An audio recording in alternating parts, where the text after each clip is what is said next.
Hello বন্ধুরা, আজকে অনেকদিন পরে কিচেনে চলে এসেছি। দেখো রান্না করব আজকে। তো কী রান্না করছি তোমাদেরকে দেখানোর জন্য শেয়ার করছি। এই ডিমটা গরম জল করতে বসিয়ে দিয়েছি। ডিমটাকে ভালো করে গুলিয়ে নিতে হবে। ভালো করে চুকিয়ে নিয়ে ডিমটাকে অনেকক্ষণ ধরে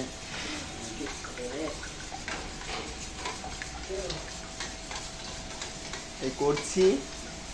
আর বসিয়ে দেবো। জলটা প্রায় ফুটে এসেছে। এবার ডিমটা হয়ে গেছে। একটুখানি লবণ দিয়ে নিতে হবে, কারণ আমার লবণটা আগেই দেওয়া হয়ে গেছিলো। তোমরা করতে গেলে লবণটা দিয়ে নেবে আগে, ঠিক আছে? তোমার হয়ে গেছে এই যে ডিমটা হয়ে গেছে ফাটানো। এবার বসিয়ে দেবো জলটার উপর।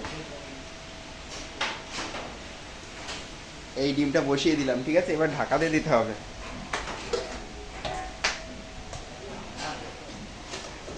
এবার ঢাকা থাকবে পাক্কা 2-3 মিনিট ঢাকা থাকবে।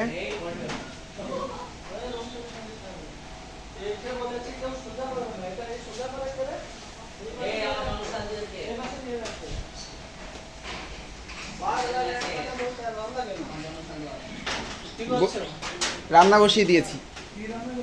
ডিম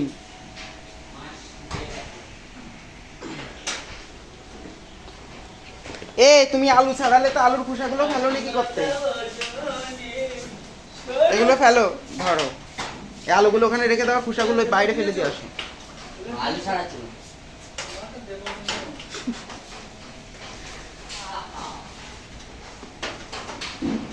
তো দেখো বন্ধুরা, 5 মিনিট তো হয়ে গেছে। তো আমি এখন ডিমের এটা এখন আমি খুলে দিচ্ছি। তো দেখো তোমরা কেমন হয়েছে, এটা কেমন হয়েছে দেখাচ্ছি। দেখো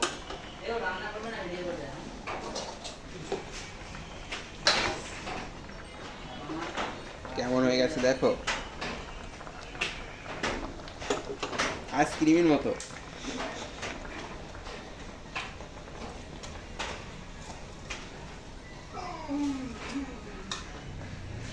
এবার আমি এটা উঠিয়ে নেব।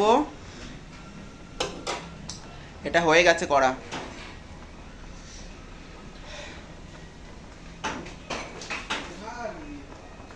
এবার উঠিয়ে নিয়ে তারপরে পিস পিস কাটতে হবে, এটা আবার রান্না করতে হবে। তো আমার ভিডিওটা আমি এখানে শেষ করছি। পুরো ভিডিওটা তোমাদেরকে আমি দেখাতে পারলাম না। বাই বাই, তোমরা ভালো থেকো সবাই।